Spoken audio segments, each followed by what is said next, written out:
I would also take maybe the next few minutes to also define, to also just let you know who else is signed on here. Alan talked about that this movement is in other countries. It's in Congo, it's in Kenya, it's in Tanzania, it's in Rwanda and Burundi.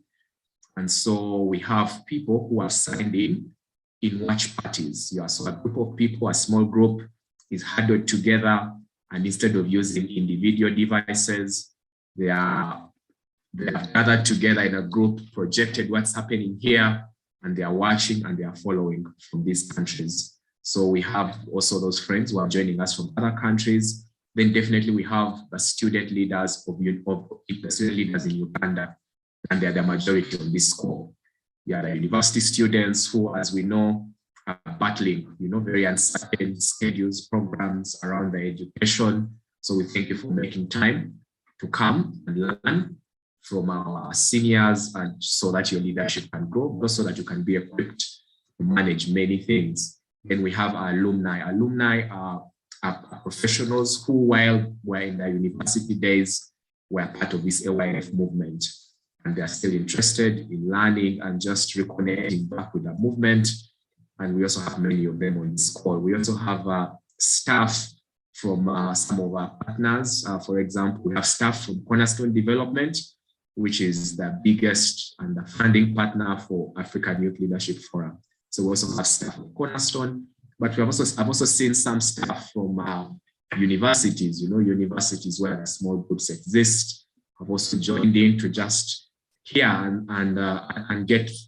and just get wind of what happens really when these programs are running in their universities.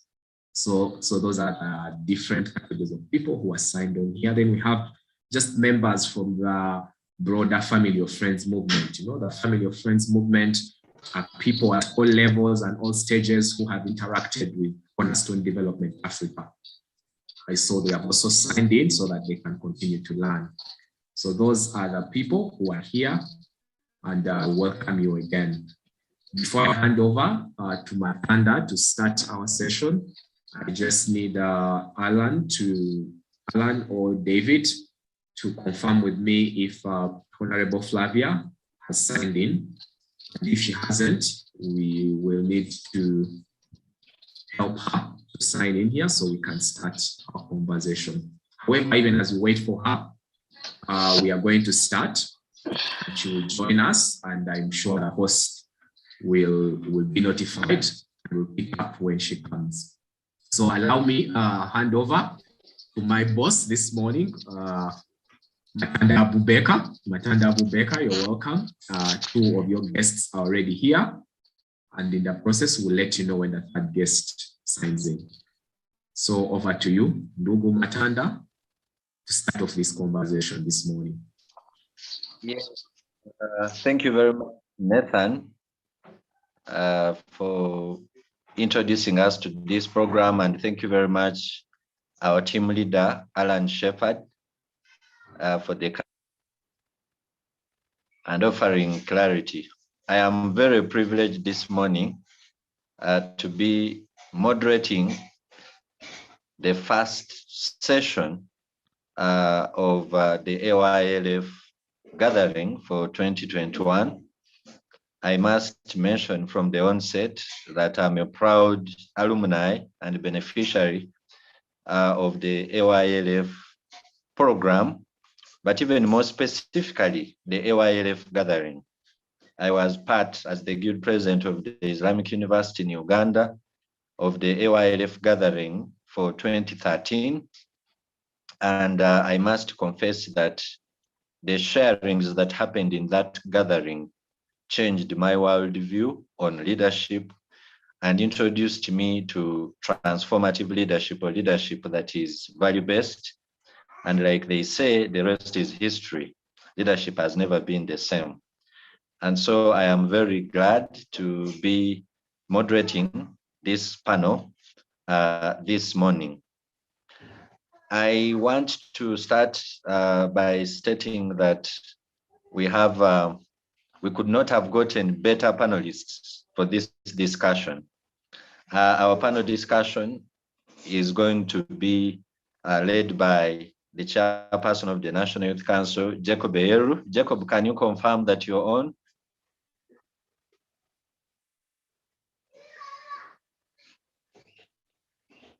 I can confirm. Wonderful, wonderful. And I already saw Isabella acting. Isabella, are you there? Yes, I am. And good morning to you, Matanda. Yeah, good morning. Exciting. I think Honorable Flavia has not yet joined us, but she will be joining us in earnest. Now, by way of introduction, if I can share with those who may not know our panelists, or those who may know, but maybe some of these aspects you don't know, I'll start with Miss Acting, Isabella. Isabella is an experienced youth worker. She started, I think, when she was still a teenager, and she has worked in the civil society sphere for over a decade. She's currently a co-founder and head of programs at FemiFort. Possibly she'll tell us more about that. But over and above everything for this conversation, she is a mentor and a feminist who inspires transformative leadership growth, as well as influencing of youth responsive policy. Isabella led the growth of modern debate society in Uganda. She's one of the debate honchos, of those to whom we owe a very large contribution to the debate movement by founding the National Debate Council that went on to serve, lead, and mentor very many of us, including myself, I must say, into debate. From that, Isabella went on to serve, lead, and mentor very many young people in organizations such as the Uganda Youth Network, the Green Light Movement, the Open Space Center, Kigezi Youth Development Network, Youth Aid Africa, and particularly the Uyonet Leadership Academy, for which I'm also an alumni and therefore a product of her mentorship hands.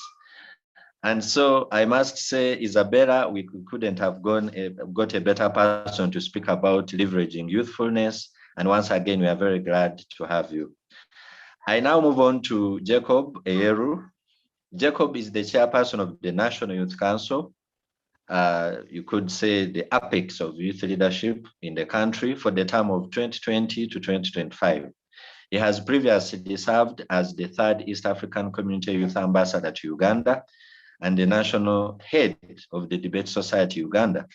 His other service roles have included being a member of the African Union Youth Front on coronavirus, and Jacob is a member of the AU-EU Youth Working Group in the Office of the Youth Envoy of the EU.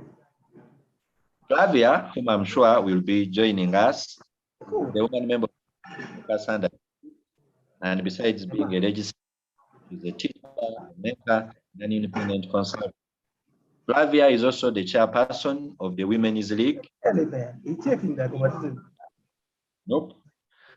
And she has been a leader, she says, right from childhood at Teresa Namagunga Primary School. Flavia is a Yali Fellow and a co-founder of the Africa Youth Leadership Forum that has convened us today in her days at Makerere University. And so our panelists, we are very glad to have you. And we think that through your experiences, your knowledge, and the various roles that you're playing, that by the end of this conversation, we shall have learned on how we can leverage youthfulness as the theme of this gathering is. And right away, I'm going to now dive into the conversation. And the first question I'm going to put to all of you is a bit personal, because in AYLF, we share real life stories. So I'm going to start by asking you to share with us, through maybe your stories, on how you have leveraged youthfulness. And still, I'll start with you, Acting, Isabella. Using your own personal story, how do you think you have leveraged youthfulness that the rest of us can learn from? Over to you, Isabella. Thank you very much. I I'm not sure how to answer that question, and I hope that I'm being by everyone on the call on how to leverage youthfulness. So one of the things about youthfulness is that I think between the age of maybe 18, because below 18 you're a child. I think between the age of 18 and about 26, 27, and I know youthfulness closes at about 30, 35, depending on the country you're in.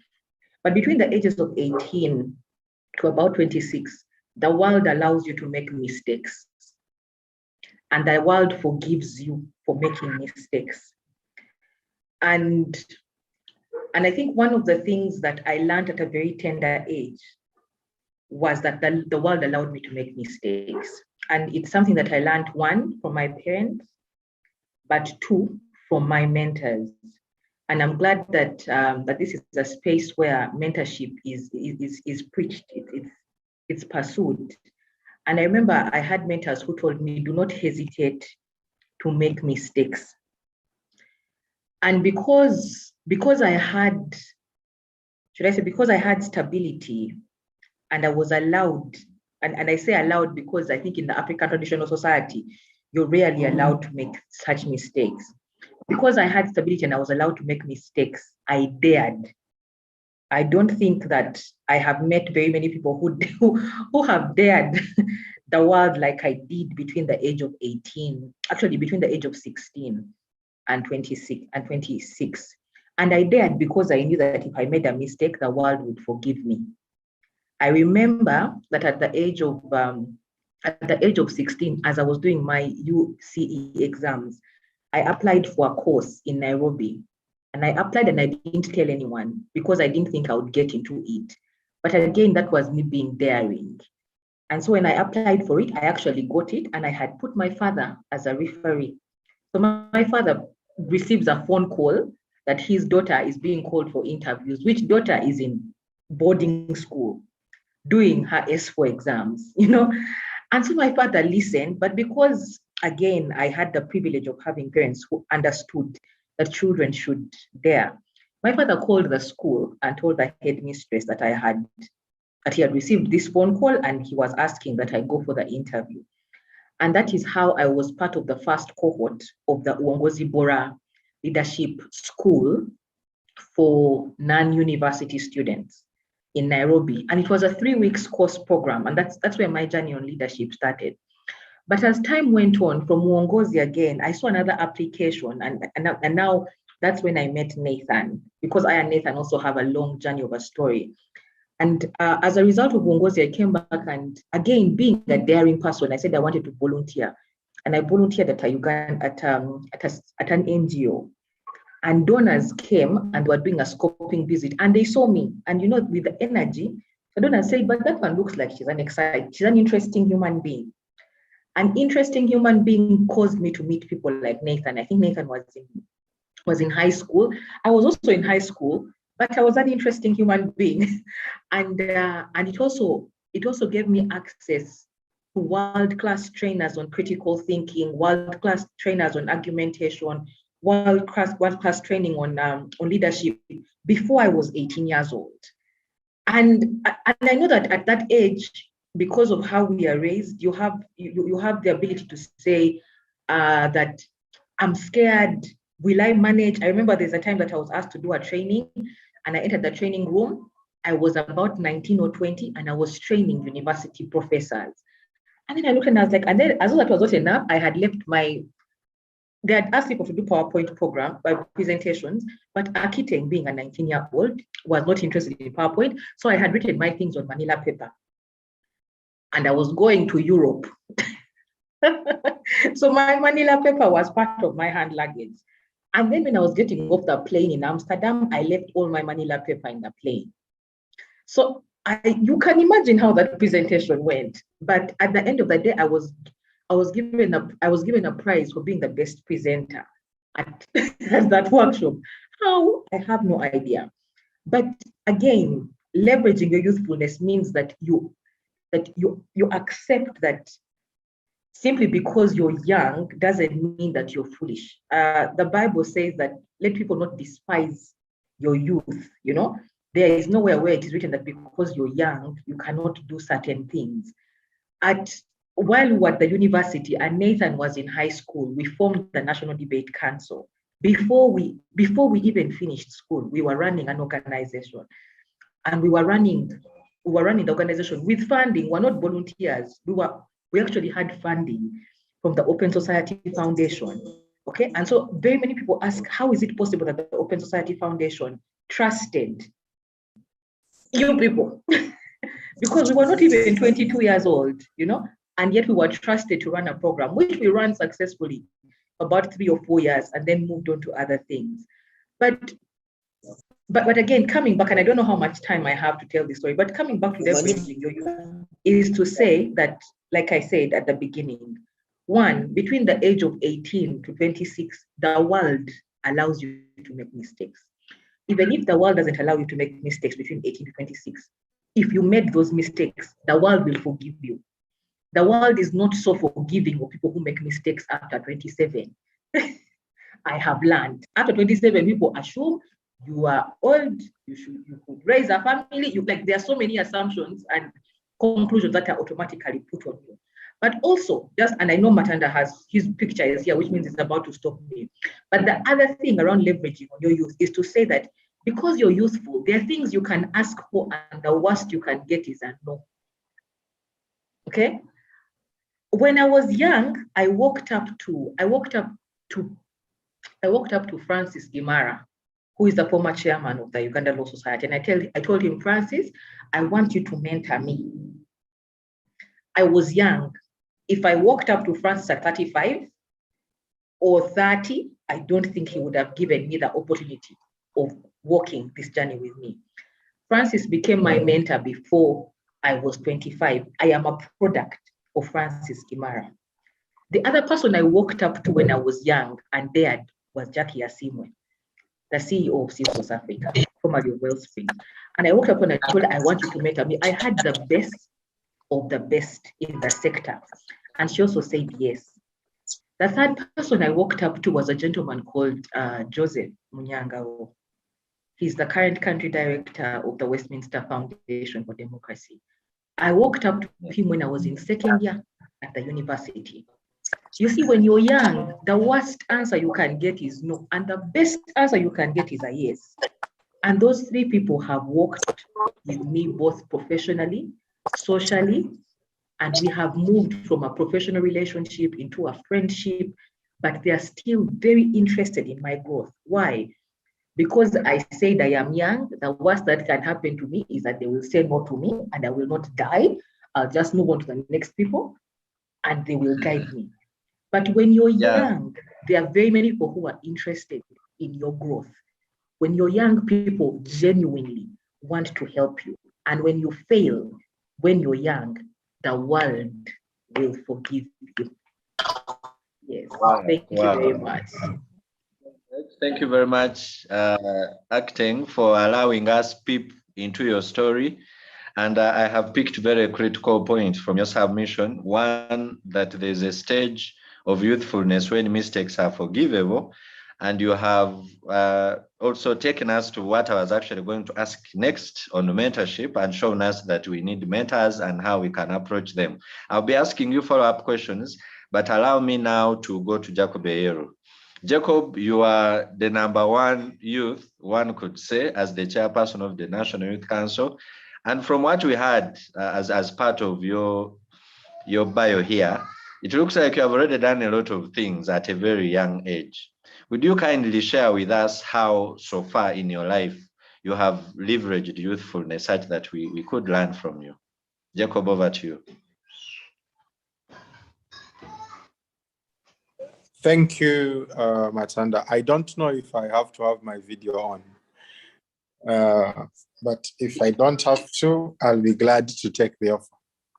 Yeah, since we are sharing on YouTube and Facebook, if it's possible, we would be glad to see you.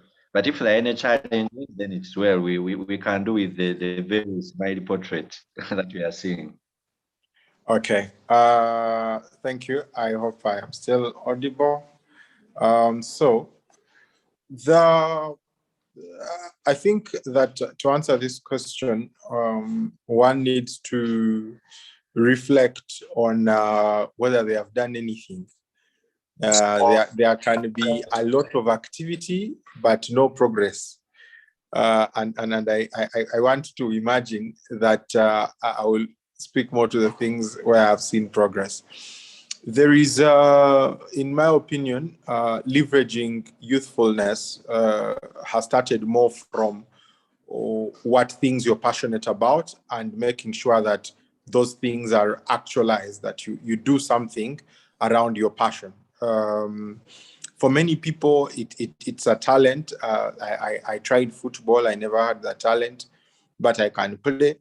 I tried rugby. I could play, but I would never make the national team. I played badminton from the school. Never got out of any group stage. And so it has been a journey of trying to discover what you can be good at, and then use that to build on many things. And that's how I met. I don't know why Bella did not talk about me in all her talking, but I was also impacted by their craziness and dreams with Nathan.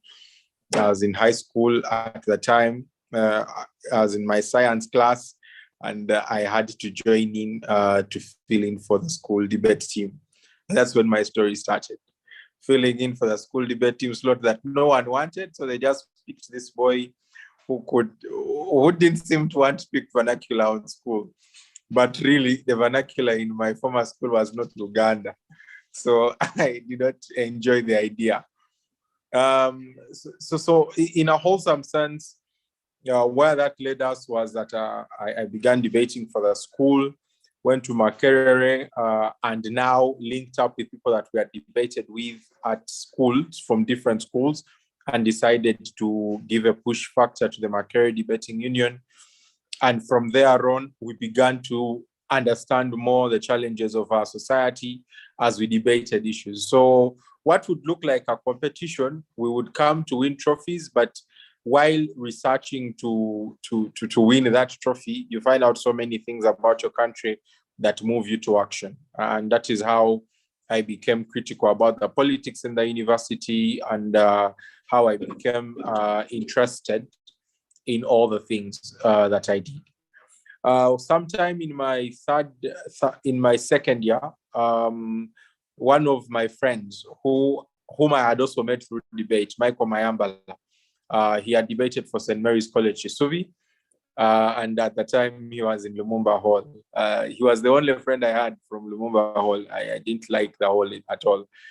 So he told me he wanted to leave a position, but he wanted to leave it in safe hands. But I would have to be those safe hands through competition. So that is how he introduced me to the East African Youth Ambassadors, and I applied, competed, and made it through. And then from there on, it became a trajectory of trying to do A, B, C, and D, and so on. So for me, where I am now, yes, I'm the chairperson of the National Youth Council. 2 weeks ago, about a month ago, I was elected to be a member of the COMESA Youth Advisory Panel for the next 3 years. And all these positions have come in gradually, but also they have come in additively. In other words, one thing then informs the next thing. But more importantly is, what am I intending to do with all these things? For me, that's where the question of leveraging is. When we were in 2017, when we had challenges with what the Bella started, NDC, we decided that we needed to make sure that there are more young people who can benefit from our benefits from NDC with debate. And so we started Debate Society Uganda. Debate Society Uganda is now also growing. And today it has different people that are proceeding with it, and we are happy that some of these things come up, and that for me is how I leverage my youth, identifying my passions, and then riding on that passion to build. Because when you're building on passion, you don't grow weary. You just insist, but when you're when you're building on professionalism, that's when you ask what time is working hours, and so on and so forth. So for us, it was passion driven. You would be up at 2 a.m. and all you're thinking about is when can I finish this so that the next day happens well, and not what time of the day it is. I thank you. Yes, thank you very much, Jacob, and thank you for being very sensitive to time and not waiting for me to stop you. I will now go back to you, Acting. In your earlier sharing, like I noted, one of the things you did mention was mentorship. Now, the reason why we are having this conversation, or why we have the theme of leveraging youthfulness, is that we all know, and I did not want to belabor at the beginning of this conversation to tell people how we are the second youngest country on earth, and how there are so many young people, because that has been overdone. We are all now aware. But also in 2015, the United Nations adopted Agenda 2030, and we saw that we moved on now to move from the Millennium Development Goals to the Sustainable Development Goals. But what was very important was that the UN General Assembly noted that if we are to achieve the Sustainable Development Goals, it would have to take the efforts of young people, not just as beneficiaries, but as active participants, partners, and co-creators of realizing Vision 2030. Now, I want to link this with you approach, among others, Senior Counsel Gimara, and ask for their mentorship. Yes, I say that one of the challenges we have as a people in this country is that there are no mentors, there are no role models. How then did you, in your case, manage to identify the people to identify? A young person who is probably they don't have mentors. What are some of the things to look out for? Why did you pick Francis, for example? Why did you pick the people you picked? And are there any such people, or should we all look for your mentors since you turned out the way you turned out? So I invite you to just discuss further the issue of mentorship for us and guide us on how best to identify mentors.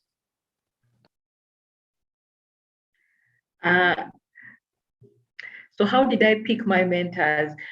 So I think first of all, mentorship is a two-way journey. You pick your mentors, but your mentors pick you also. If you pick your mentor and your mentor doesn't pick you back, you struggle in that mentorship journey and relationship. And so I am fortunate that I'm one of those people who picked my mentors and they picked me back. And they said, we will walk this journey with you. I think the other question that would attempt to answer your question is, why did my mentors pick me? Over the years of growth, I have also had the privilege of people coming to me and telling me, we would like you to mentor us. I would like you to mentor me.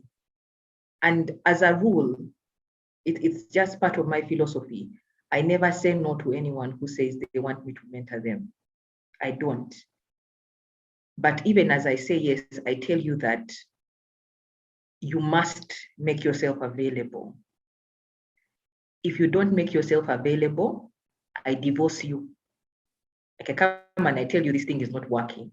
Why? Because when I say yes, I have committed to a journey. I've committed to a relationship with you. And I think that was one of the things that my mentors also did with me, that each of my mentors would tell me, we must have time. So I can tell you that for the last close to 10 years, I am calendared in my mentors' diaries and calendars. I will tell you that because of the relationships that I have built with my mentors, for example, and I know he won't mind it, I'll talk about Francis. Over and above the amount of time we spend, we always have annual birthday lunch every year for over 5 years. I'm born on the 3rd of September, and we have lunch in the week of my birthday. And some of you may say that, oh, wow, lunch with your mentor. Yeah, but he's also asking me, what did you do in the last year? And what are we doing in the year coming forward? What are your plans? Every year. And he sets aside close to between 3 to 5 hours to have that conversation with me. He's a busy man. He's the former president of the Uganda Law Society. He chairs tribunals. He's busy. But when your mentor has time for you like that, you will create the world for your mentor.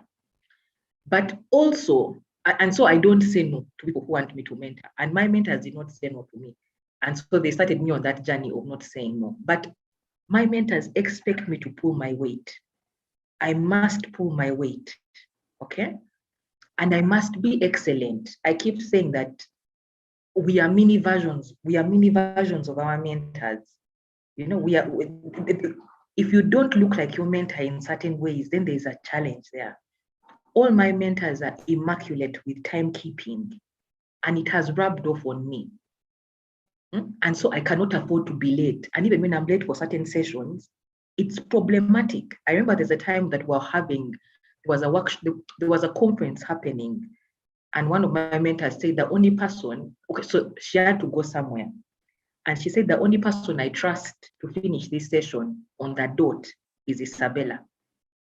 And that's how I moderated that event. So do your mentors trust you with some of these things, but also have you made yourself, like what sort of mentee are you? Because if you're a problematic mentee, it weighs down on your mentor, because our mentors are busy by default. But also one of the profound lessons that I have learned from my mentor, Francis, and Matanda knows that Francis, even in his busy schedule, has reading sessions with people that he grows. In his busy schedule, he will say every Saturday from 7 to 8, we will read, with his very busy schedule. But one of the things that he profoundly tells me is that the only way to grow is to grow others. So the only way he grows as my mentor is if me, his mentee, is growing. And the only way he measures my growth is by the people I'm growing. And so it becomes a cycle of mentorship.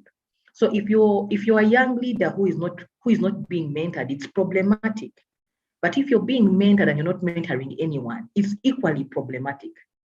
And you're not too young to mentor. I teach Sunday school, so you're not too young to mentor.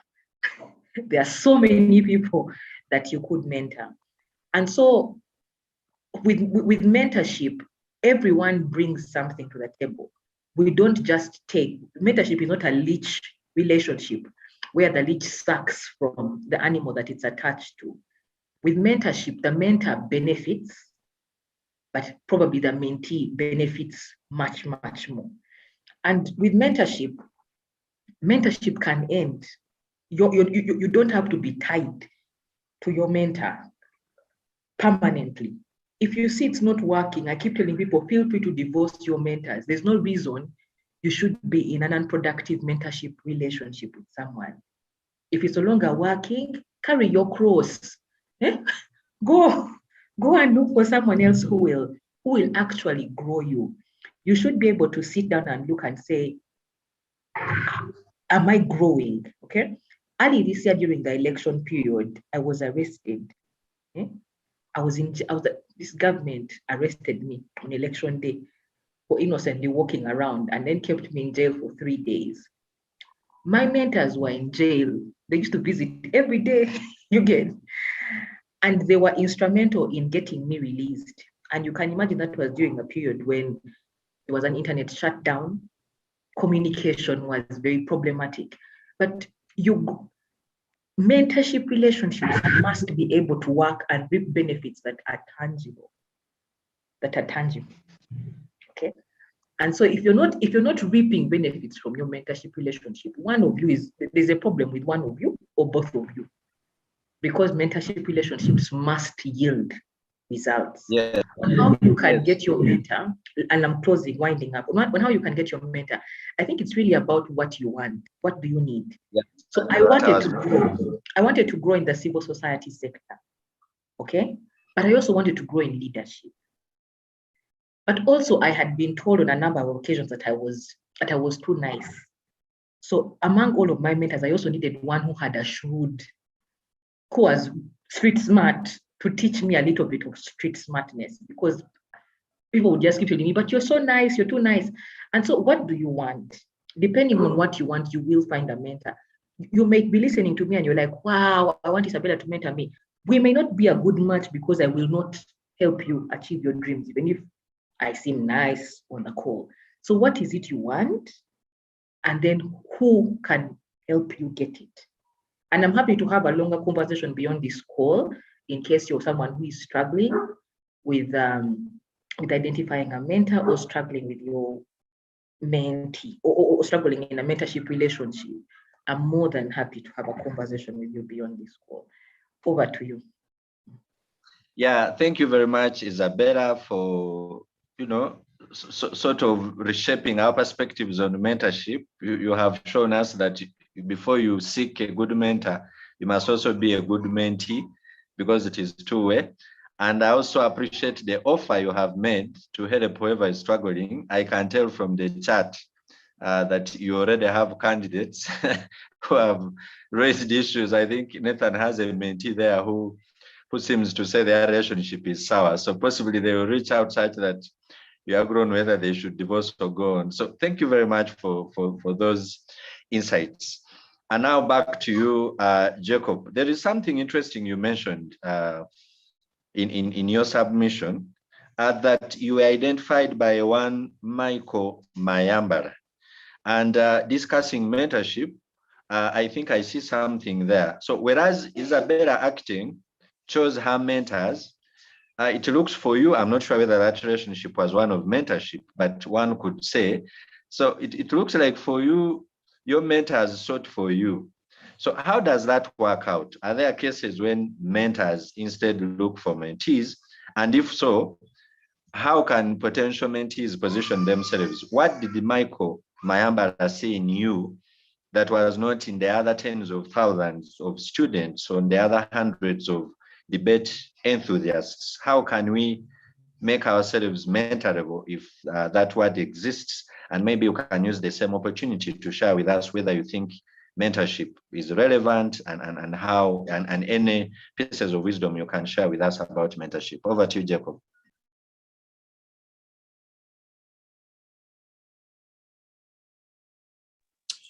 Thank you, Brother Matanda. I think that let me start here.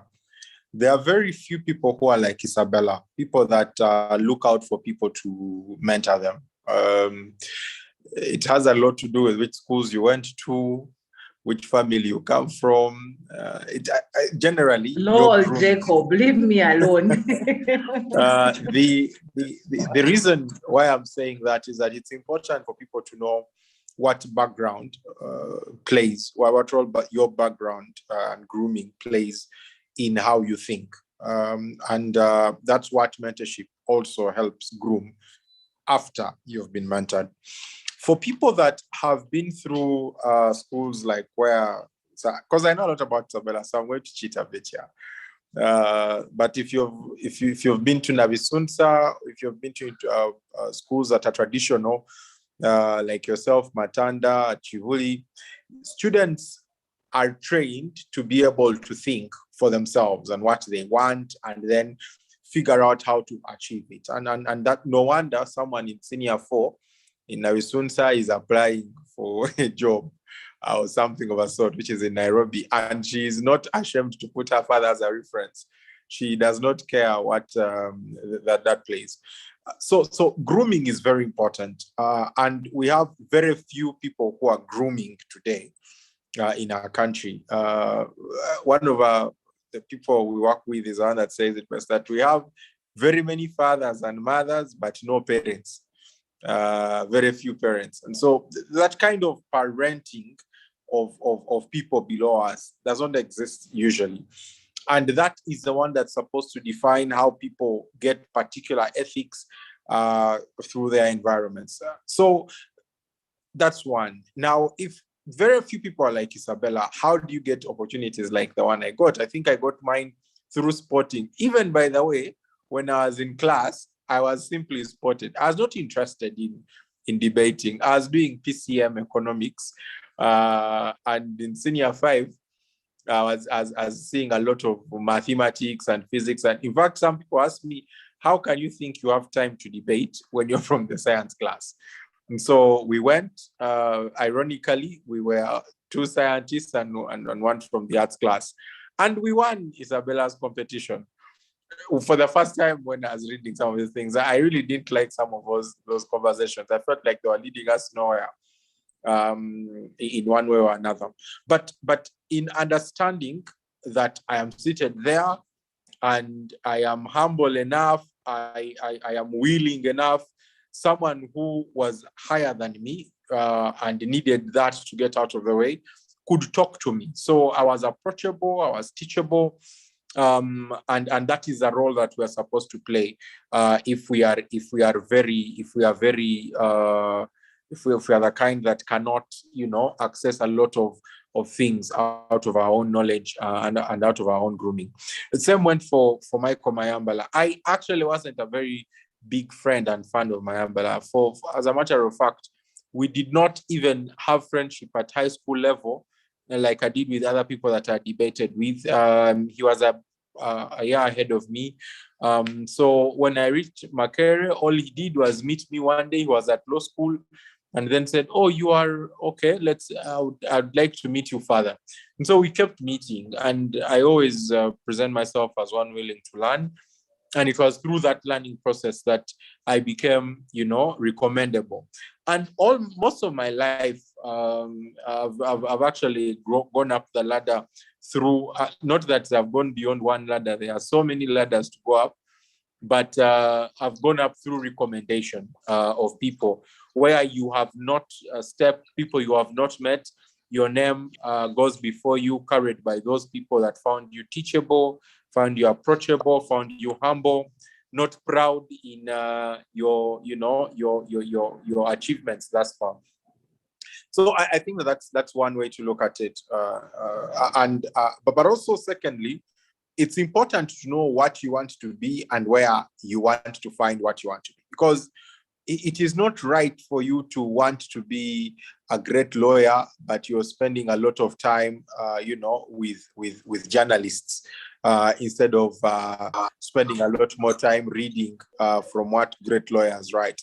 It's not right for you to want to be a great journalist, but you spend most of your time having conversations with sports analysts when you're not going to be a sports journalist. You're trying to, have commentary on politics, but most of your time you spend it arguing with sports journalists or people who are passionate about sports, and that's a big challenge. So for me, it's also about assimilation, where you go and where you don't go, and that just pulls you into the circle and helps you up. It's very important. Today we have a very big network of debate across Africa, but that's because we have been meeting debaters across Africa. If across Africa we're looking for, tours and travel companies, we would not be, doing this. Most of my travels have been debate travels, and they have been to go and do something related to debate and debate development. And so it's something like that. How important is mentorship? I think that in today's world, mentorship is very critical, because as we move toward more cosmopolitanism, in other words, more towns, cities, and metropolitan areas, you have a challenge of nurture. There is no time for you to be able to identify what is good and what is bad for you as much easier as it was in the days when there was no social media. Today, you're woken up to actually, go and do something in the day, and what you first get is a greeting of a comic skit on social media that is trending. And then the whole day is spent on getting different opinions on that particular trending item. So in that busy world, you might forget to develop yourself. You might every day be carried by the wind, and the wind can be a beautiful wind. It can be a nice experience, but you might forget to be developed. In that space, people who offer time to mentor are very important. I can tell you that the people that are now running the debate society that we started are not me, Nathan, and the founding people. They are the people that were mentored, people that I met and spotted in their high schools while I was volunteering in my second year. I was volunteering to go and train debate clubs in schools. And I remember we have very funny stories, but those are people today that do very many things and have kept the discipline that we were trying to build. I have very funny stories. There's a time when we walked down from Mwiri. If anyone has been to Soccer College Mwiri, we were caught up, finished the training at 10 p.m. and we had forgotten that we had no car. So we walked from Mwiri at 10 p.m. to the main road in Jinja. Same thing happened at Budo sometime.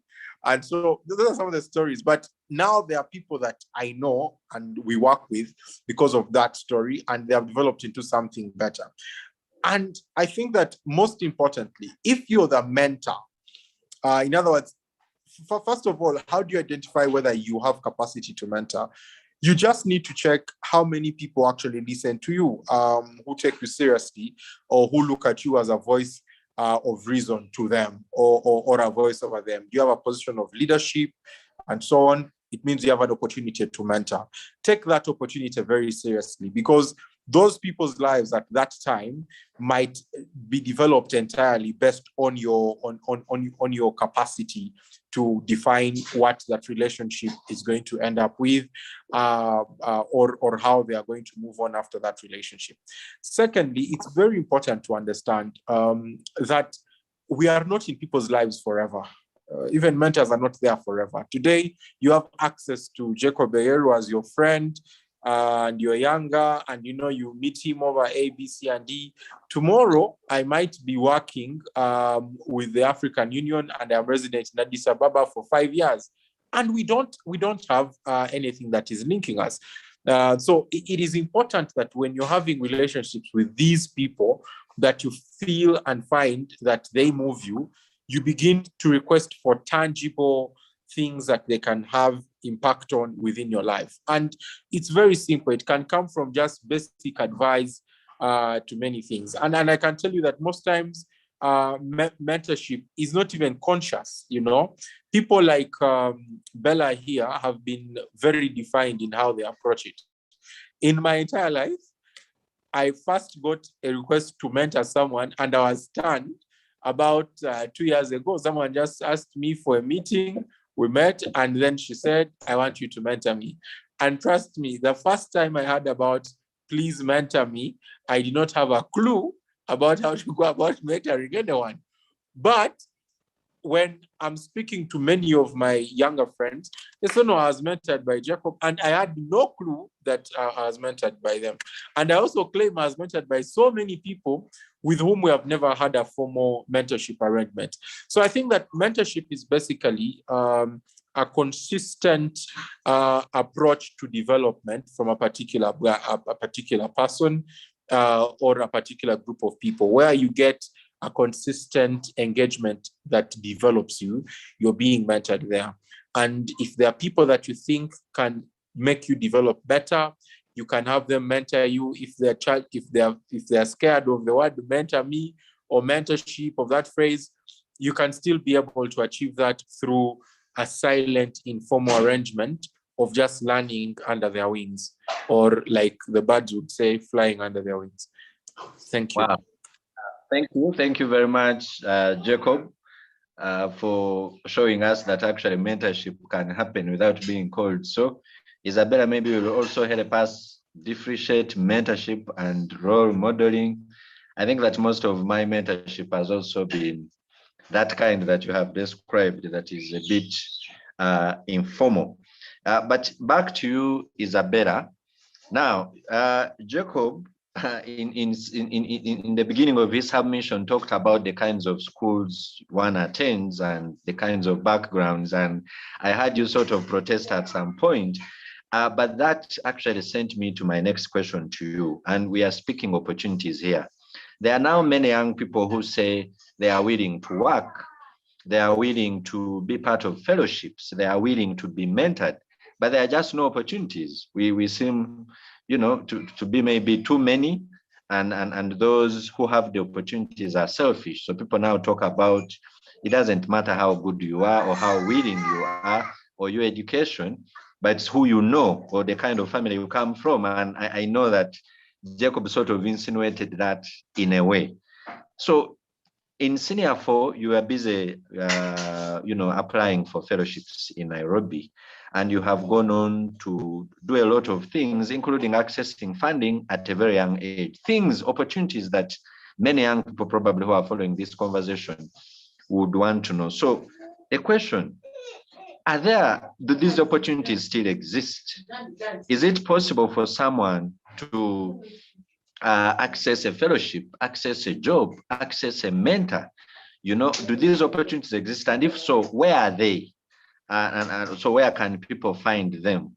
So just help us, make some pointers. How were you able to find out, for example, about that fellowship and be confident that you would get it without possibly knowing one of the I am not sure that I was confident I was going to get it, but I saw it in a newspaper, and I saw it in a newspaper and I applied.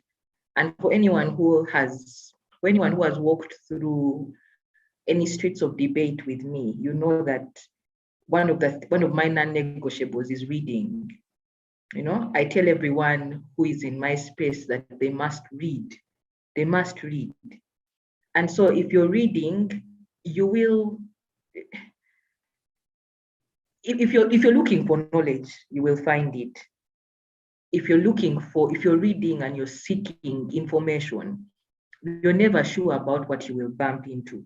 Will you bump into a fellowship? I don't know, but you will definitely bump into something, even if it's a new lesson for life. Now, the question that you've asked is one, but it has very many dimensions. You ask about people who are willing to work, and people who are willing to work but don't have jobs. The truth of the matter is there are no jobs. It's a sad reality, but the unemployment situation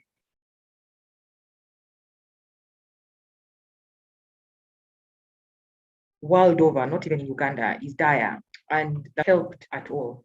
So you still have a lot of people who are losing jobs. You still have a lot of you have more human beings than you have jobs.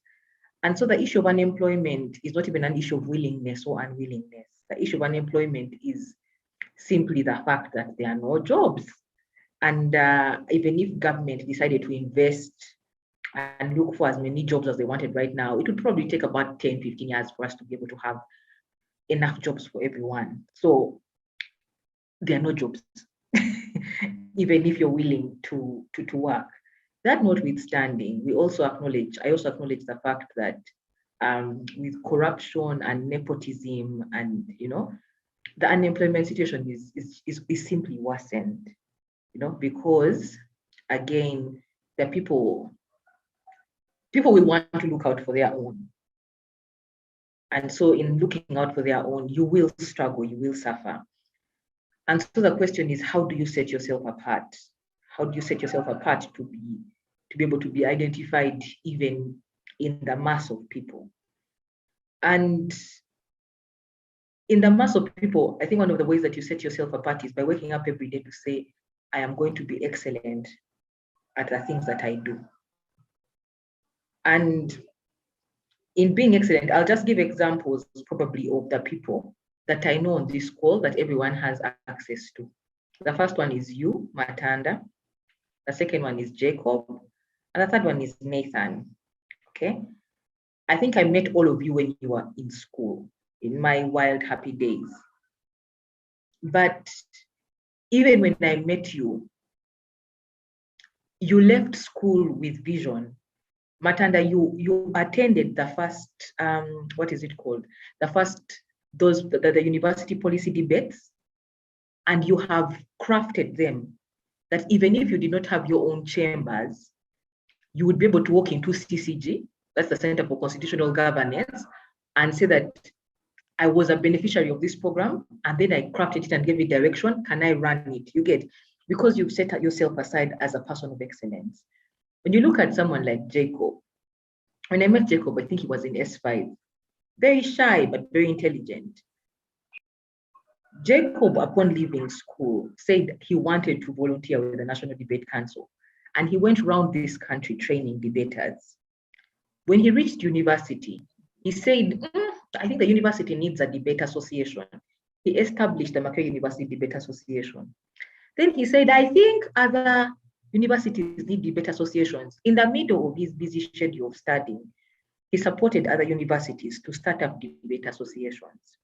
Whether or not Jacob was National Youth Council chair today, Jacob would still have started something, is what I'm saying.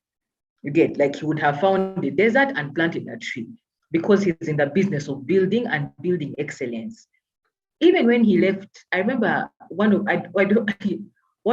since this is storytelling time, I remember Jacob attempted, I think, to work as an engineer. I don't think he lasted for 4 months. He will tell us. He came back, he fled that job. And he said, no, I don't think I'm cut out for that. You get. And then he went on and started the national, and started the Uganda Debate Society. And he left. For the people who are on this call, and we are 96 people on the call, Jacob left. There's something about leaving places, you know? Matanda, you left that space of debate. You left, okay? I left debate. Nathan left debate. He's now at the leadership forum now. There's something about leaving, you know, and the thing about leaving is that when you leave spaces, especially when you normalize leaving and transiting as a young person, it becomes normal. Okay, when you leave your first job, you don't get stuck in one place. And so, one, set yourself aside for excellence. But also the other thing that I tell people is that every time you find something to do, even right now, whether or not you're in employment, whatever you're doing right now needs to have an expiry date. For me, I keep saying that as soon as I enter a job, I begin working myself out of it. Okay, I work myself out of a job into the next space. Because when you get stagnant, you get too comfortable, you stop growing, and you're no longer excellent. Okay, and so when you talk about background, yes, background plays a role, but I also know a lot of people, and Jacob here is an example, who have still managed to thrive as much, you know, even, and so yes, there's the privilege of background, there's a privilege of the schools you went to, but that does not mean that people who did not, that if you did not go to Ndavisunza, you will not be able to thrive. So set yourself apart to be excellent, find something that you're excellent at and work at it. But more importantly, remember that there are no jobs. Beat your chest every day 3 times and tell yourself there are no jobs. That will help you look for a job, but also help you in the same breath, attempt to build something that you can work with your passion. Because like Jacob said earlier, when you work at something with passion, you don't get as exhausted as if you worked on it because it's a profession. Okay, so simply because we have high unemployment rates does not mean that your brain has stopped functioning. It does not mean that you have stopped dreaming. It does not mean that you can no longer create. I think you can still do those things amazingly well. Yes. Yes, thank you very much, Acting, for those further insights. And back to you, Jacob. And so we are discussing opportunities that exist. And I want to say, I sometimes find it contradictory that it appears like being youthful is an advantage. Some people call it a dividend. But again, in like our society here in Uganda, it's like a problem. It's like a challenge. And so possibly maybe, and this speaking as the leader of the young people in this country, you would help us understand, are there any opportunities and advantages to being youthful? Are there any opportunities in the world and in the country that people can look to and harness and harvest? And if so, where are these? Jacob?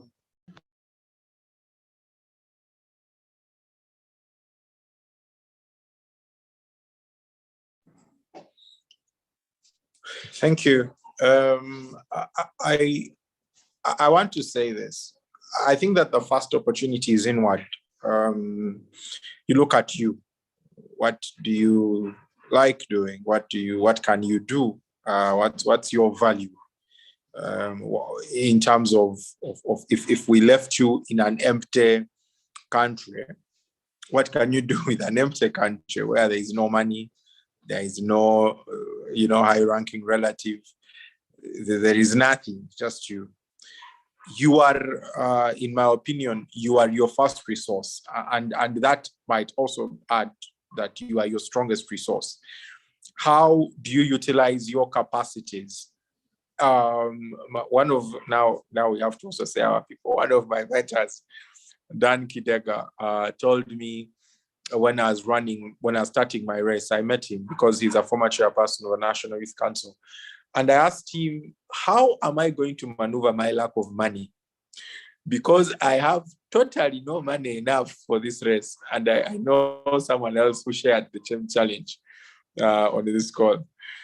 And the biggest question we're asking ourselves was, how do you run a national race without transport even?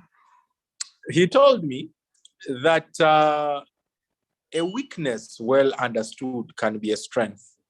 When you know what your weakness is, it becomes a strength that you know it. And so you don't play to that. You use that, So that just goes to reinforce that if you understand yourself and you discover yourself, what areas can you work on, then you're your first resource and you're the first setter of opportunities. Secondly, in this country, we need to agree there are great ills that will not live in our generation. The choice we have to make is whether in our generation, therefore, because these ills are there, because these challenges are there, our generation will do nothing. You see, and I usually use this analogy, at the time when people were fighting for independence, there's even no one to run the country among Black people. I think when Uganda was achieving independence in 1962, we had, I think, less than 60 graduates altogether. That story was always told by the late Deputy Prime Minister, Chiveji Njachiruna. He always, whenever he spoke anyway, he would tell us the story of how many they were at independence who had actually gone through university. And when you listen, it's incredible to hear that people who have not been educated, who have not gotten guns, they are just using English and some small high school, in their 20s, would dare people who have been studying how to exploit Africa for a long while, experts, and then they would say we are going to challenge them. It is a very incredible story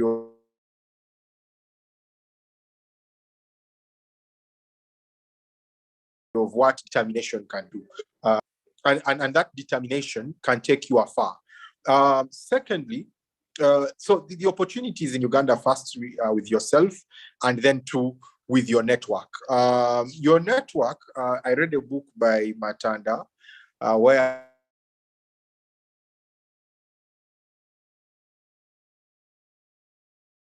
one of the chapters is about, sorry, someone was interrupting me, and he says your network is your network. In a way, it did not seem like that when I was looking for money for my campaigns, but it eventually equated to that when I began looking for how to channel myself away from the talk of money. When you look at what people can do for you, in other words, people that needed to speak at SO when they made a phone call did so. One of my opponents was coming from PG. She did not make it through the district because one of my friends called the chair of PG then and made sure that she did not go through the structure. Now, she was a favored candidate of the former chairperson. And only to find out, she didn't know me. The person who helped me did not know me. All they needed to know was that their friend who had told them to support me. And so many stories like that. When we were campaigning, we didn't have enough money. But it was in help through networks that we did very many things. When we went to Arua, we were hosted by Patience Pony at her father's house. While people had to pay for hotels, we didn't have to pay for hotels. When we went to Hulu, it is Isabella's mentor, Francis Gimara, who actually gave us accommodation. And on top of giving us accommodation in his guest house, he also contributed to the campaign without me making the request. So you realize that a network can do so many things for you that money can't buy, you know. Then the other thing about our country is that our country is young. What that means is not for us to throw the figures around all the time. It means that the majority of opportunities you will get in this country, if they are market-based, they will have to do with young people. If there are numbers needing, they will have to do with young people. If they need a lot of brilliance and a lot of educated people, you have enough young people. In other words, the fact that our country is young should inspire every young person to understand that there are enough people across the board with whom I can actually do very many things. We just need to find them. And now with the benefit of social media, you can even profile people. You know, social media can make you talk to someone who is doing something great and they permit to meet you. And then you find out you have things that come together. I can assure you, we run things at East African level just based on interaction on social media, and you trust by faith, get onto a bus and you go to Nairobi and things are done. That opportunity of being in this generation, which is this interconnected and this young, has the capacity to harness that power of just being youthful. There are things that you will not be able to do at 40. And I have also now accepted there are things I would do at 20 because of ambition, but I cannot do them now. At 20, 21 years, when I was supporting my younger brother's school fees while I was at university, because, you know, mom couldn't afford everything, I was even willing, I'd timed myself and said, if I cannot make money this month, I can be in a market, carry that luggage. I'd made my market research, that there are trucks that come to markets in the morning and people offload like one bunch of matoke, and each bunch is offloaded for about 200, 300 shillings. So if I can offload 100 bunches, I am in 30,000. But how much is, how long does it take anyone to offload 100 batches? Was less than 1 hour. I said, if I can be in the market for 2 hours, for 3 days every week, I would earn 300,000 every week. So it made sense to me, and I was willing to start. It is just that there are also other alternatives. Today, I can never use that idea, no matter how broke I am. And when I'm at 40, there are ideas I would never use, which I'm using now at 28. So it's important that we agree on those opportunities that are there and we leverage them. Finally, what I want to say is that there is a tendency to look more at duty bearers in the country. And now that I am a duty bearer, like you said, Chairperson, National Youth Council, I now understand some of the things that I used not to understand when I was outside. I get too many invites that I cannot attend everything. And even if I were to attend just 50% of the invites I get, I would not be able to sit in office and do any work. So what I now do is prioritization. But with prioritization, it means that when people call me, some will get, others will not get. What you create inevitably is a reputation of refusal for some and a reputation of winning for others. If you continue basing your opportunity landscape on duty bearers, you are not going to make it very far because they can disappoint you.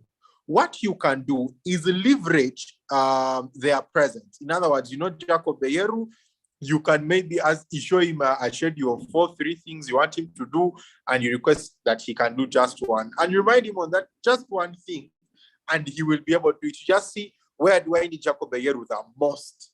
And not where do Jacob Beyeru is my friend, I can always bring him.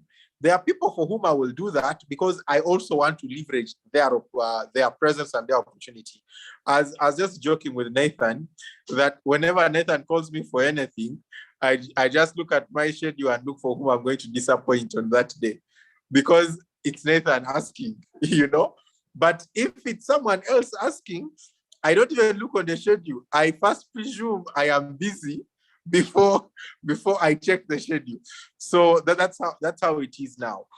So those opportunities of just knowing that you are going to have to create things much more than you're going to depend on people to give you those things will help you go a long way in actually achieving your own success. Then finally, I would like to say that as government is mandated to plan for the people, you must agree. Matanda, you are muted, and I'm thankful, but this is my last point. You must agree that government does not plan based on your personal need. Government plans based on, first, their political need and direction, and then secondly, on their own persuasion, based on their own research and so on. And so if you want your personal dream, your personal aspirations to depend on government necessity, you might live a life of struggling against government.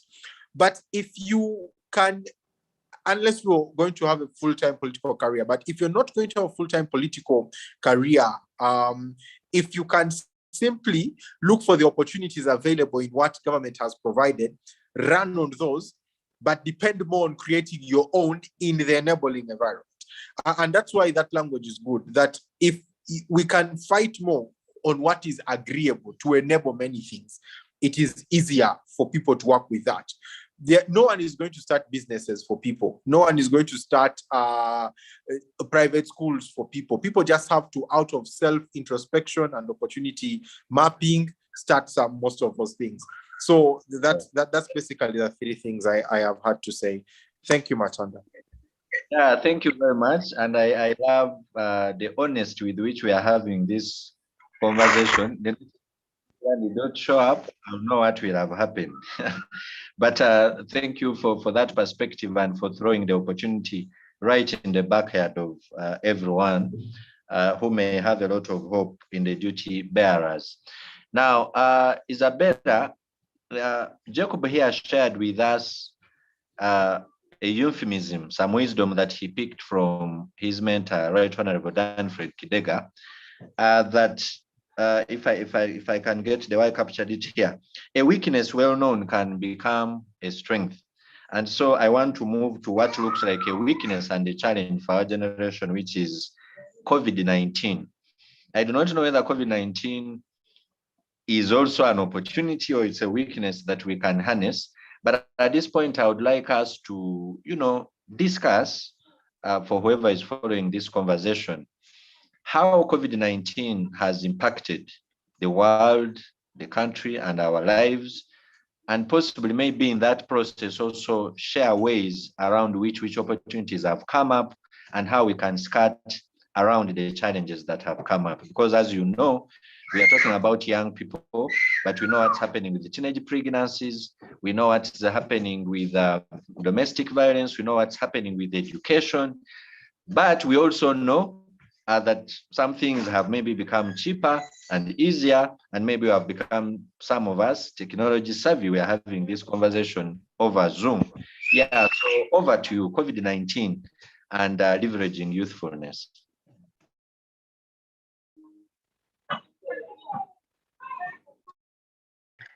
So I'm trying to figure out how to respond to that question. But before I respond to it, I'd just like to go to something that George Abedi mentioned in the comment section, where he was saying none of the speakers has said go to church from Monday to Sunday. Balance your realities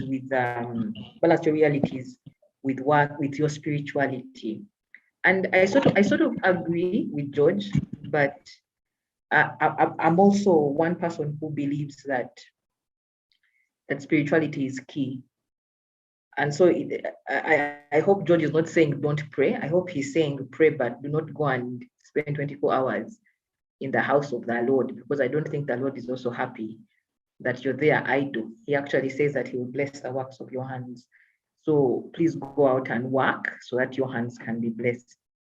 But coming to the question on COVID-19, the opportunities and the challenges. Of course, there are challenges. And one of the challenges is something that you and I experienced last week, where we had a conversation and we could visibly see that the panel, which was an all-university panel, was struggling with making basic arguments. Why? Because they'd been at home for 2 years. Okay. So when people have been at home for 2 years, you see it. And for people who are on this call, don't be deceived. If you have not been sharpening your brain grows by you exercising it. So if you've been on Telemundo, trust me, the day you get out to talk to people, they will know that you have not been sharpening your brain. And so there are challenges because thought patterns, logic is flying out of the window, because people think that the only thing you should be reading is classwork, and because class is not happening, then you're not having class. So there's a challenge with the education situation there, but more importantly is to say, 10 years from now, what will our community look like against other communities in the world whose education systems have not been shut down? So you also need to know that you're competing. You should not forget, for people who are on the call, you shouldn't forget that you're competing with people who are actually going to school. And for some of us, we are now 2 years behind our age mates in the rest of the world. So that's a challenge that we must be alive to. But also away from that is the burden. I think Jacob, it was Jacob Boy who was saying that we are a young country. Because we are a young country, I think our dependency ratio is 1 to 7. For every one person, there are 7 people that person is looking after. So if you're not creatively thinking, it means that the burden on those who are taking care of you is heavier, and you're beginning to strain resources, and you've already strained them 2 years beyond the expected, because maybe if you are supposed to have graduated and you haven't graduated, it means now you have 2 more years in that home straining resources. But that notwithstanding, there's opportunities out there. One of the opportunities that very few people are taking advantage of is the fact that there are so many children at home whose parents don't know what to do with them.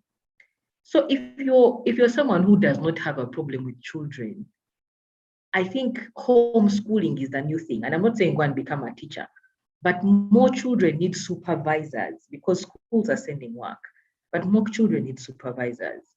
But also there's the whole idea of online businesses which are coming on board. There are online classes, there are very many online courses. And I know that there's a challenge of data. That one I know. But all I am saying is that when we look at the options that we have, sit down and wait for normalcy to return, which normalcy is not going to return, versus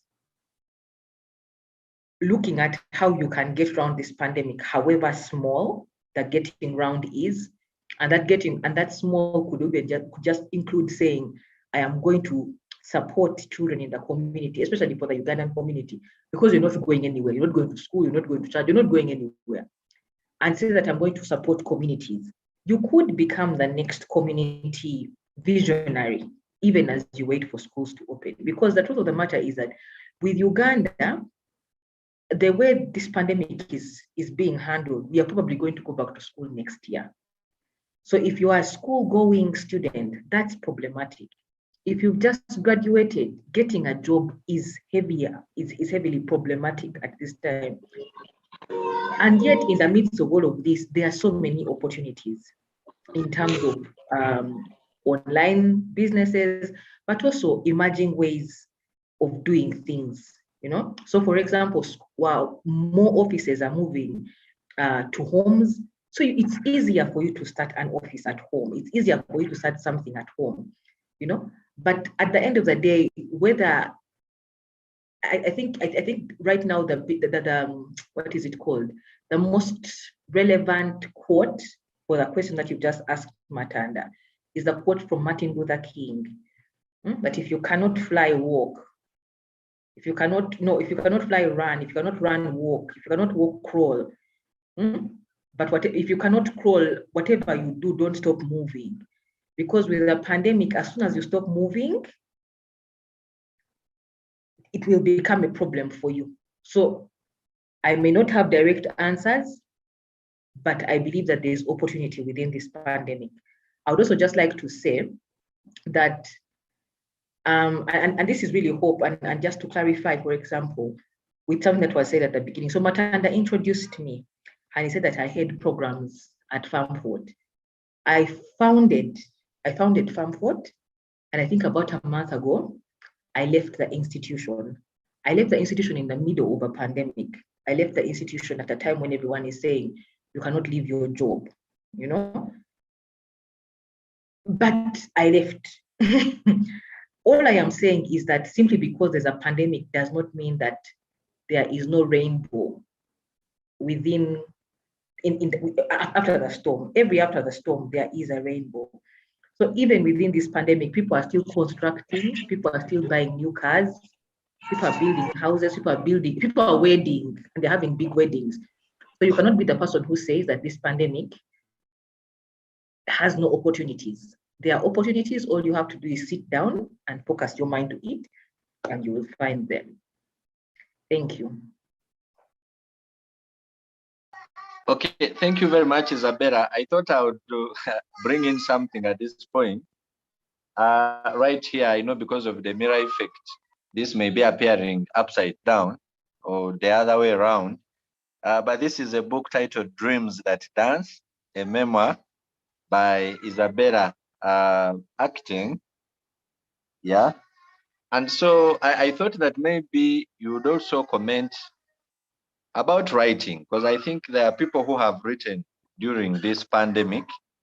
And whereas reading is a problem, I think that writing is even a bigger problem for us. Sometimes when I'm invited to speak at some events like this, I feel shy having to quote only American books and American examples. Within just about a minute, Acting, would you share with us where your inspiration came from and what took to write this book? This is something impossible, seemingly to many of us. How did you pull it off? Okay, so how did I pull that off? So I've just seen in the message section, Jacob is asking, and okay, so there are a couple of people who are saying, where can we get the book? The book is out of stock and it's not going to be printed.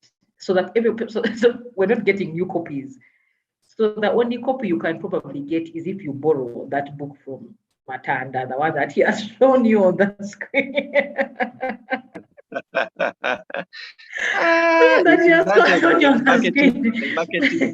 A marketing tactic of creating. It's not a marketing tactic. It's to say, so that book was written as an assignment. I attended a leadership school for 1 year, and one of the requirements to graduate from that leadership school was to author a book. So I authored a book and I graduated from leadership school. And then after I authored the book, I printed, I think, about 700 copies only. Even I don't have a copy of my book except the soft copy on my laptop. All of them went. So they were bought, and then there are some that I gave out. But one of the people that I gave the book to, Richard Sewachirianga, the former executive director of the Uganda National NGO Forum, Richard read that book and then he reviewed it, and the review was almost the same size as the book.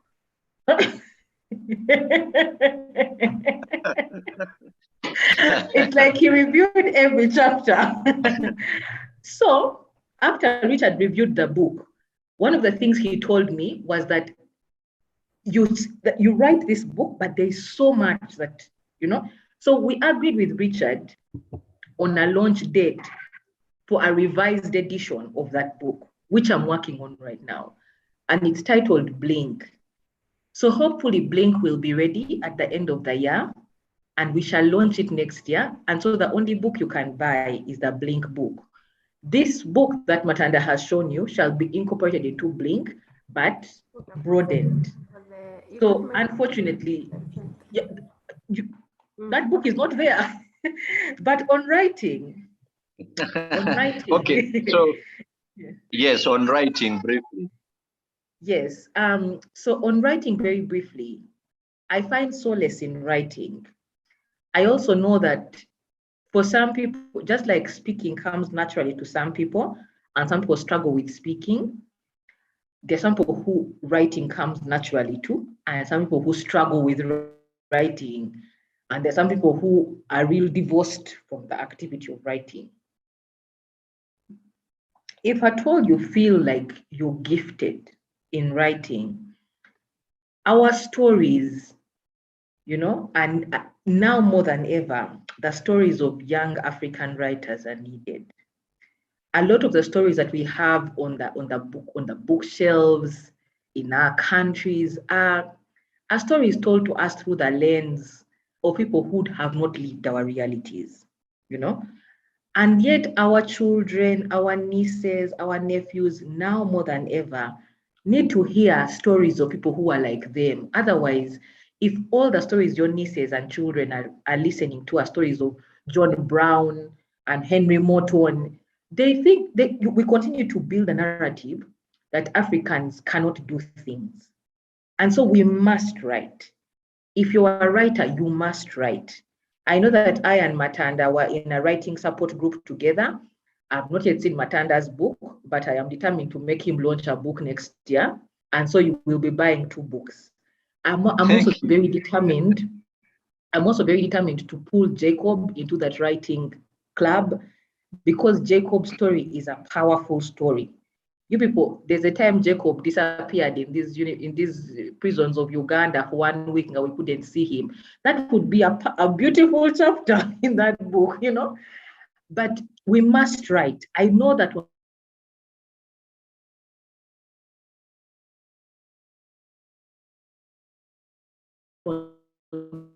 this book, there's someone called Akelowange. Akelowange did not think she could write. Baby steps, and started with blogging, post, and then started with 1 blog every 2 weeks. Before I knew it, she was regularly posting. I think she was now blogging on a weekly basis.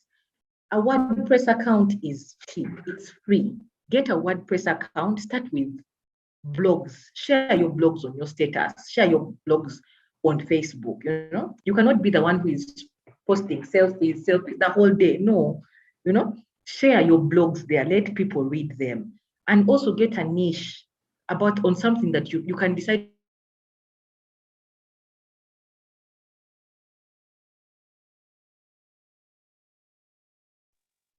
I do not know whether it's me, but Isabella, you seem to be breaking.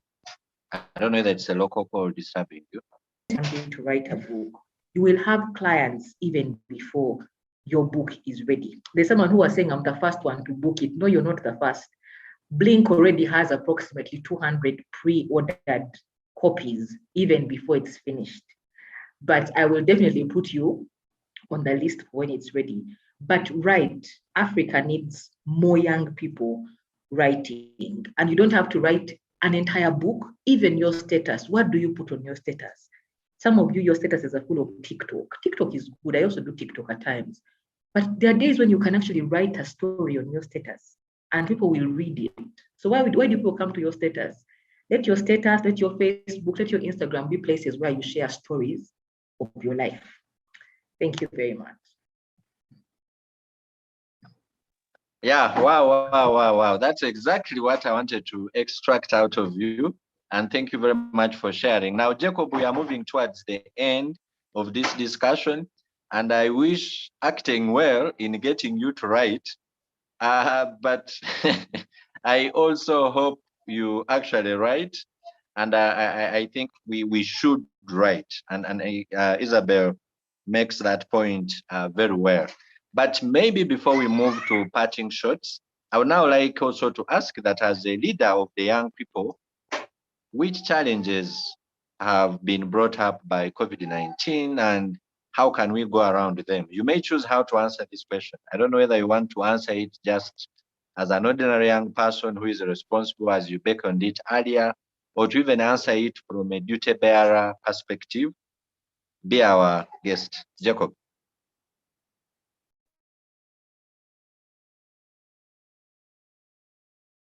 Please say that again. I think I missed part of it. Yes, I started from a point of saying I wish acting well in getting you to write, but I also join her in chorusing that please write. I think we need to, the world needs to read your story. And I also did mention that we are moving towards the end of this conversation, and the next is going to be us giving our parting shots.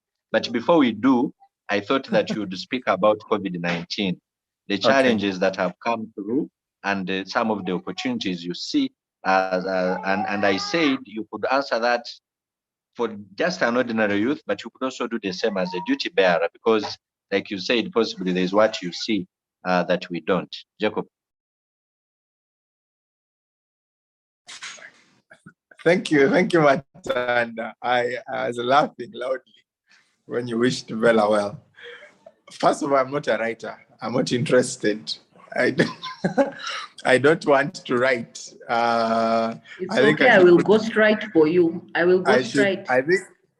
I think I should put it ghostwrite for you. But I think I can write what I want to write. I'm not the kind that enjoys storytelling.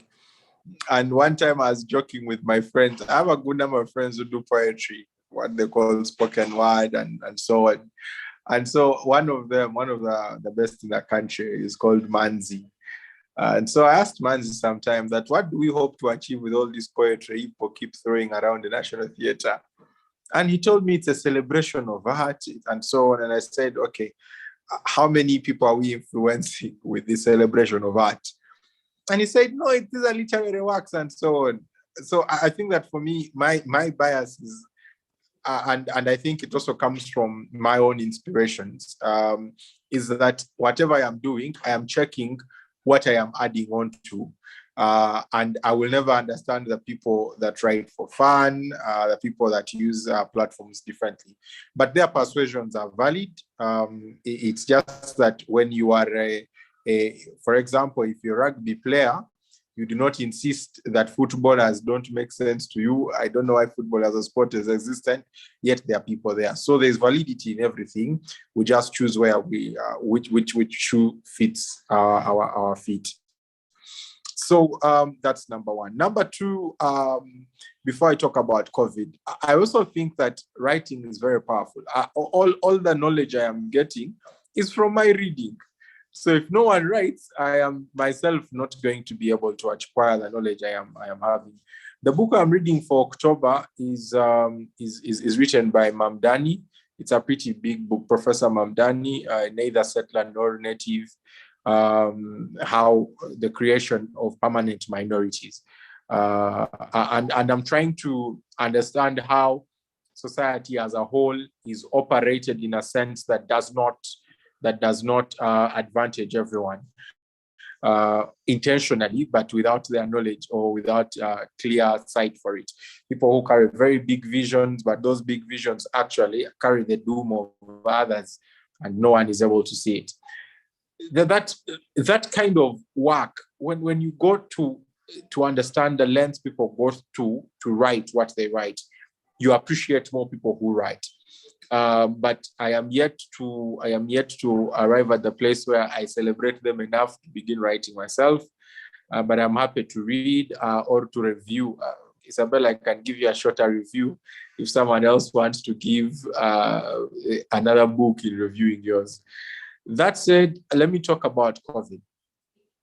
So there are very many things that happened. But for me, the most important things are about three. Number one, the impact of COVID on our active citizenry as Ugandans. Number two, the impact of COVID on our competitive thinking as people. Then finally, the impact of COVID on our health system. When I was in the campaign, it was in the middle of COVID. When we had just finished the district level of the election, we borrowed a car to first mobilize where I come from, Teso, very quickly. And we drove to Serere. On our way back, we got a very terrible accident. And then I had to take the people who were with me in the car. I was fine. Surprisingly, I had no scratches, but everyone else was bad. There was someone else we actually needed to first have them have a thoracic scan, generally. The driver, that is. We bumped into a house that was being constructed, and we went through a pillar. These ones which stand outside, it was very bad. But when we reached the hospital, I experienced firsthand how dead the hospitals in Uganda were. If that was an example, if that was to go by for hospitals. And this was a district referral hospital for the entirety of Serere district. And so I thought, if this is what happens at the district level, what is at the sub-county, what is lower? Because I needed to buy everything that was going to be used to work on us in that hospital. And it was in a nearby pharmacy. And honestly, my biggest fear then was, if we were in a death-threatening situation, whoever was going to die was definitely going to die. It was not going to be a question of whether we are at the hospital soon or no, we're going to die there and then. That understanding was stronger to Ugandans when COVID came, and they began to understand how their health sector works, what the country has and what the country does not have. But it also got people more involved and more caring about some of those things, because there's a tendency of people just not caring about matters of development that go as far, as beyond where they are affected. So people experiencing COVID in their different levels, when all schools are shut down and your children are at home, or yourself, if you're at home and you can see that your dreams are not going to continue, you begin caring about how many people are in that hospital and how many are dying, because then that creates the narrative on when you will open the country for me to go back to school. That is what COVID brought. And it brought some level of active citizenry, where people actually began to question their leaderships. They began to question the things that do, because eventually there's one thing that mattered to everyone. And it began to impact every single life. The second thing that COVID helped us, and for me, this was great needed help. For some time in this country, we're saying we're a technologically advancing country, or part of the ICT age, but we're not really there. We were just people who were using technology for a few A, B, C, and Ds. When life began to depend on our access to technology, in other words, your shopping needed to depend on that, it created platform for young people who are into, that little understood gray area of technological advancement, to actually begin getting those opportunities and sell online. While that was a response to the COVID restrictions, it was an introduction to where the world is and how much of the world we actually practice here in going forward. So in totality, I think that was very helpful. But more importantly, I don't know, and for me, this is the fear. I don't know if we learned enough to have sustainable changes, because if even after COVID, you still have challenges with the people being unserious about certain things and so on, it means the COVID experiences didn't teach us enough, and people did not learn enough. So I'm not asking for more COVID. I am just saying that we got to understand our people better. We knew our friends better. We knew those that cared better. We now knew the level of discipline of our people, and we knew the level of our society better. And so I think that those are some of the things that came up.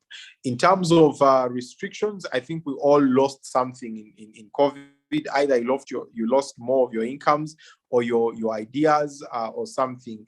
Everyone lost something. I have never seen the president stay in the country for as long as he did during the pandemic. I think some ministers wanted to die with no travels, and and it was a lot of gloom, but there's always sunrise eventually after every night. So I think there is just that we have been inspired to action. The world can go very bad, but people can be resilient. And that resilience should take us up. And we should know that the world would make it way better ahead as a country and as a young people if we are more resilient, more determined, and more willing to achieve the things that our focus should be on, much more than the things that our passing time usually engages. So that's how I view the COVID experience. Thank you. Yes, thank you very much, Jacob, and thank you very much, our panelists and those who are following. Now, okay, there's a lot of noise here.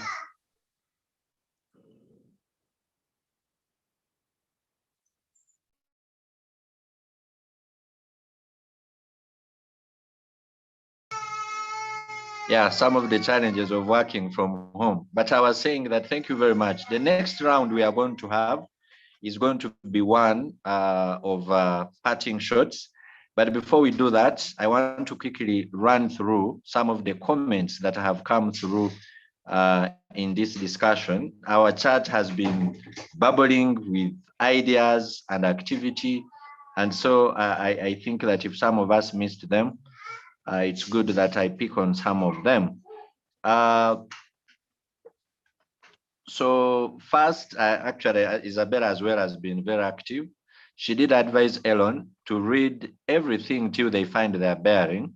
And she said it is also good to read as widely as possible, such that you are able to have conversations with many people. The president, Jacob's successor, Kamakune Beatrice Ketiana, said, reading, reading, reading, reading. I am sure we get the message.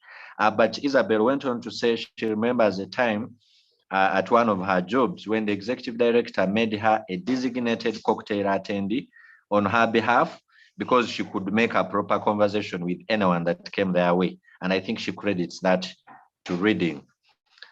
George Abedi, who has also been very active, said they know someone on this call who attempted to run for a national race without adequate resources, but came out of it stronger. I wonder who that is. Then Isabella, okay, that was just a comment that Jacob would have collapsed under the weight of the matoke. And there is a very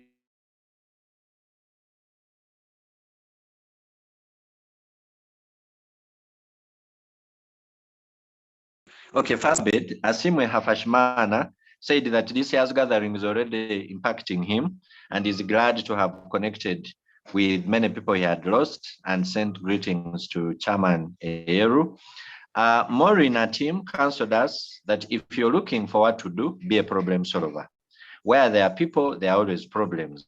For every problem created, it can as well be uncreated. So put your young mind to task. Thank you very much. That's very instrumental. Atim.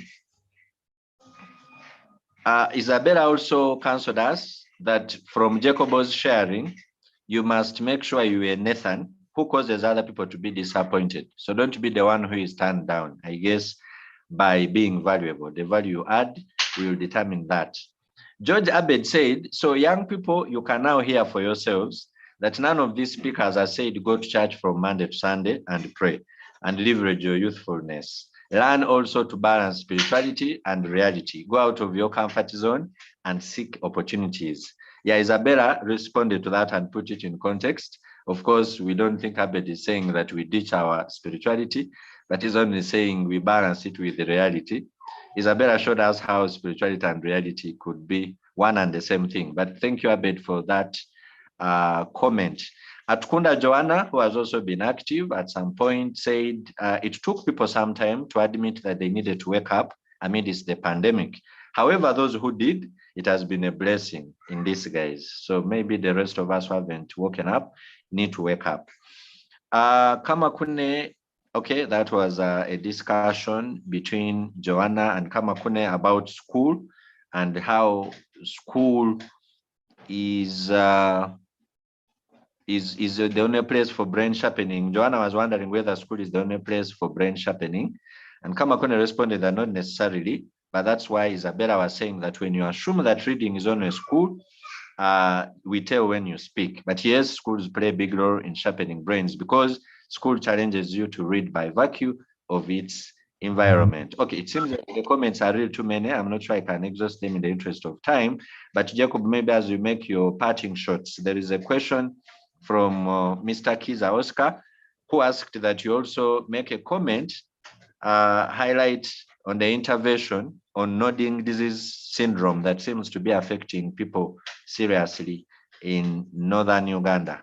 Hafashman also asked that you clarify if the 35% share from the 100 million of the annual parish development model fund to the young people has been fully approved. Yeah, question is for us, a duty bearer. Some people also ask for our contacts. I see that Isabella has shared, I've shared mine. So Jacob, please share. Well, yes, there are more comments, but in the interest of time, I'll not finish all of them, but that was just to say we have been following what was happening in the chat, and we want to thank all of you who have been active in commenting, in asking questions. Now, allow me give Isabella about a minute for you to make your parting shot. Isabella. Thank you. Thank you very much. My parting shot. A moment, Isabella. Sorry, I've just seen a comment from Gabriel Achayo, and whereas I was running through here, I didn't see his comment, but Achayo has also been very active, and Achayo is the country director for AYLF in Kenya. So, Gabriel, we are very glad to have you on this conversation, and we took note of your comments about mentorship. I've also seen comments from Elasu, the executive director of the High School Leadership Development Program. Elasu, we are glad to have you on board, and thank you for those comments. Of course, not to leave Akela Wang Priska, who has been very active in engaging Isabella. Isabella, please go on. Sorry about that. Not at all, not at all. Thank you. My parting shots, really, when you're looking at youthfulness, it's one of my friends, one of my longtime friends in the sector, who is old, but also he's you know him, Leonard Okello. He's not necessarily a young man, but he's a wealth of knowledge, and he has time. He will spare any time for young people. And Leonard usually talks about the decades of growth. And I've forgotten all the 10, but he talks about the first decade, which is the decade of our lives, that is 0 to 10, as the decade of, I think it's the decade of love. And he says that if between 0 and 10, no one tells you they love you, you probably will never believe in genuine love. If no one ever tells you as a child under 10 that you are loved. The second decade, which is 10 to 20, I think that's the decade of beauty. And he says that if no one ever tells you you're beautiful, between 10 to 20. Yeah. And then the third decade, 20 to 30, he calls that the decade of friendships. That if you don't make friends, like if you don't consolidate friendships and relationships in that decade, you will struggle past. And since we're talking about youthfulness, I will stop there. I'll stop there with the decades and say that one of the ways you leverage your relationships, one of the ways that you leverage your youthfulness is in the quality of relationships that you build at this age. You're in a building stage. Be very careful about the people you bring into your life, about the people who speak over you, about the people who speak to you, about who you're giving your ears around. Be very, and I know it's difficult because you're excited and you're doing so many things, but sit down with yourself and say, I'm going to be very intentional about who is feeding, who I am feeding from, and who is feeding into me, because it has an impact. Those relationships impact your 30s, your 40s, your 50s, forever. I'll also say what I said at the beginning, that between the age of about 18 to 26, and that's literally the height of your youth, people allow you to make mistakes. So make mistakes. The only thing you're going to do is learn from them. And those are worthwhile lessons. The world will forgive you.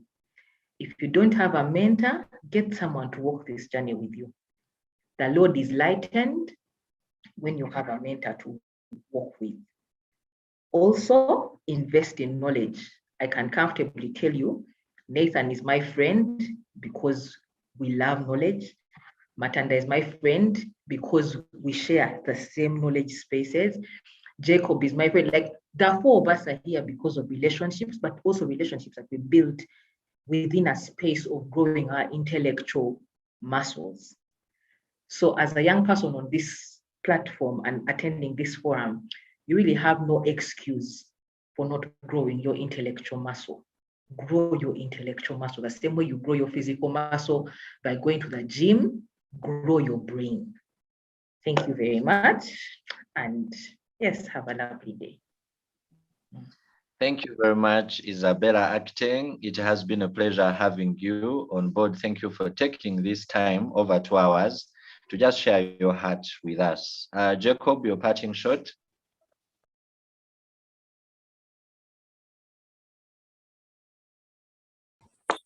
Thank you, everyone. Mine is going to be a parting shot, not like Isabella's lecture. I am happy that you invited me here, Nathan and the team there. I think that the work that Cornerstone does will stay with very many people for a very long time. And it's Cornerstone is one of those silent actors in the country that do a very big job, and no one is clapping for them. You know, it's as though when Chameleon sang the song "Basi Morgans," he had Cornerstone in mind. I think, but what I want to appreciate the most is the space, the continuity, the insistence that young people can talk from their experiences, learn from their own experiences, and be able to go further. One of our members, the Secretary for Labor Affairs, Moses Kidaga, has just returned from the Euro-Asia Summit in Russia. And he went basically as an opportunity to travel. You know, how young people in Uganda can pray for visas to go outside countries. I think that was the initial intention. But when he reached there, he saw what young people are doing elsewhere. He said the conference was fully funded by the young people in business. And what the youth there were discussing were how to merge trade between continents of Asia and Europe, and how they can use their own experiences to define problems and solutions for the next 50 years. Now, the same age group here, if you called them to a meeting, will have different conversations, you know. And I'm not talking about youth in the street. I'm talking about youth leaders, because we had just finished the process of going around to meet youth leaders. And so I now know what the elders mean when they say that these people are not ready. But I also, coming from my generation, know what we mean by those people have overstayed. So in that struggle, these conversations, these dialogues, where we listen to each other, and as iron sharpens iron, like the Bible says, we begin to sharpen each other and understand how far more we can go, and how much development we can bring to ourselves and over ourselves. I thank you all, and I look forward to more engagement and learning. I hope the next time I come, I am also listening. Nathan, please take note. I hope the next time I come, I'm also listening. Thank you. Yes, thank you very much, Jacob. Thank you very much, Isabella. Thank you very much, everyone who has been on this call, both on Zoom and those who are on YouTube and all the platforms where this conversation is being broadcast. Jacob has said, iron sharpens iron. I hope that through this conversation, we have been able to grow, to learn, and the purpose of this conversation and why we chose the theme of leveraging youthfulness was to ensure that we are able to play the parts we are supposed to play in achieving Agenda 2030 and in contributing to Vision 2040 and the other ambitions that our countries have, of course, in effect, transforming our own lives. And so I want to once again thank all of you who have stuck with us from the beginning up to the end. I know some people dropped off, but many of you have managed to brave from where we started up to where we are now. I can't thank enough those who have been active in the chat. Up to now, conversations are still happening, and this has been a regional conversation. So we have people from Kenya, Tanzania, Rwanda. All of you, we recognize your presence and thank you, and we hope we are able to become better. And Nathan, I don't know if you're there. I think this is the part when I hand over to you. All right. All right. Thank you. Thank you very much, Ndugu Matanda. You have done really well. You have moderated us excellently well. Again, I'm not going to take a lot of your time. I'm just going to thank you and remind you that tomorrow we will go live at exactly 10:30. We want to extend this conversation. We will be hosting this time who we call most senior mentors. But if you attended this conversation today in a watch party, please feel free to continue this conversation in that small group. Ask a few more questions, ask your leader, extend that conversation. Don't just go out immediately. If you attended in a watch party with a small group and your friends. Those who signed up alone, it's all right. Hope to see you tomorrow at 10:30. We shall be listening to another group of people. This time, people we have called the elders, you know, who will also share their minds. And we start at exactly 10:30. Otherwise, thank you for showing up, and everybody, please hope we can see you tomorrow. Tomorrow we shall not be on Zoom. We shall be streaming to YouTube. The YouTube account for we'll be streaming on is called AYLF Uganda. Go to YouTube, type AYLF Uganda. That is where we shall be streaming the entire event tomorrow. We shall not have a Zoom link. Otherwise, thank you. Please, I hope that we can catch Matanda, Isabella, and Jacob tomorrow at Sky's Hotel. Yes, I'm sure these guys would love to see you again one more time. Otherwise, let me say a closing prayer and we end this meeting. Jesus, we thank you for the knowledge. We thank you for the conversations. We thank you for the stories. We thank you for all things we have shared that have taught us a few things on how to leverage our youthfulness. We pray that you give us the grace, the strength, and the courage to do that which we must do in order to advance for your glory. In Jesus' name, amen. Yes, so guys, you can unmute, say bye to somebody and leave leisure. Thanks for coming. Bye, everyone. Bye. Bye. Thanks, Edgar. Nathan, where do we go for refreshments? You buy on your own bill. Let's go to Kamocha.